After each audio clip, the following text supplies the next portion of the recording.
আসসালামু আলাইকুম। পুরুষদের ইন্টারকোর্সে সবচেয়ে কমন একটি প্রশ্ন থাকে যে আমাদের বিশেষ অঙ্গের আকার কতটুকু হওয়া উচিত।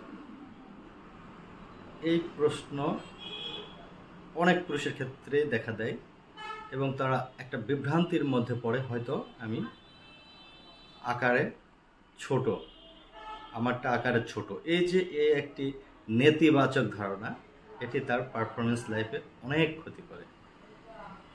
প্রকৃতপক্ষে গবেষণায় এটি প্রমাণিত হয়েছে যে নারীদের ক্ষেত্রে সহবাসী মিলনের জন্য পেনিসের সাইজটা কখনোই ম্যাটার করে না।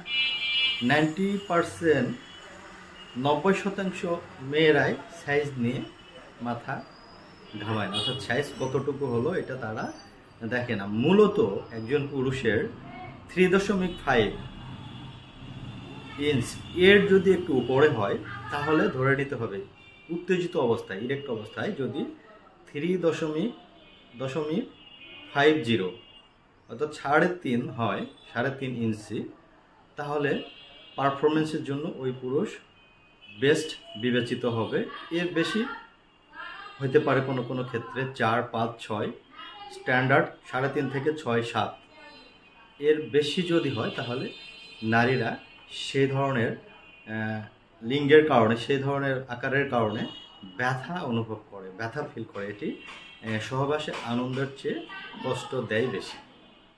সুতরাং এই বিষয়টি আপনারা একদম ক্লিয়ার মনে রাখতে পারেন যে ইন্টারকোর্সের জন্য, পরিপূর্ণ মিলনের জন্য, বেস্ট পারফরমেন্সের জন্য সাইজ কোনো ম্যাটার নয়। ম্যাটার হচ্ছে তার পারফরমেন্স কোয়ালিটি। সে কিভাবে তার পারফরমেন্স করতেছে, সে শৃঙ্গাল ঠিকমতো করতেছে কিনা, নারীকে আলিঙ্গন শিহরিত করতে পারতেছে কিনা, তার পজিশনগুলো চেঞ্জ করে সময় অতিবাহিত করতে পারতেছে কিনা, এই বিষয়গুলো একজন মেয়েকে বেশি আনন্দিত করে। অর্গাজম ঘটানোর ক্ষেত্রে একজন মেয়ের সাথে একজন পুরুষের ইন্টারকোর্সের ক্ষেত্রে যে বিষয়গুলো মাথায় রাখলে সময়টা এনলার্জ করা যায়, যেমন মেন্টালিটি ডাইভার্ট করতে হবে, কিছুক্ষণ পরপর অবস্থান পরিবর্তন করতে হবে, প্রয়োজনে থেমে যেতে হবে, এরপর আবার শুরু করতে হবে। এই রুলসগুলো যদি ঠিকমতো ফলো করা যায় তাহলে পারফরমেন্স বৃদ্ধি পাবে, অর্থাৎ সময় বৃদ্ধি পাবে। সময় বৃদ্ধি পেলে একজন মেয়ে ব্যক্তিগতভাবে হ্যাপি থাকে, তার অন্য কোনো চাহিদা আর থাকে না। এমতো অবস্থায় ইন্টারকোর্সে অল্প সময়েও যদি পতন হয়ে যায় 5-7 মিনিট, তাতেও সে মেয়ের পরিপূর্ণ তৃপ্তি চলে আসে।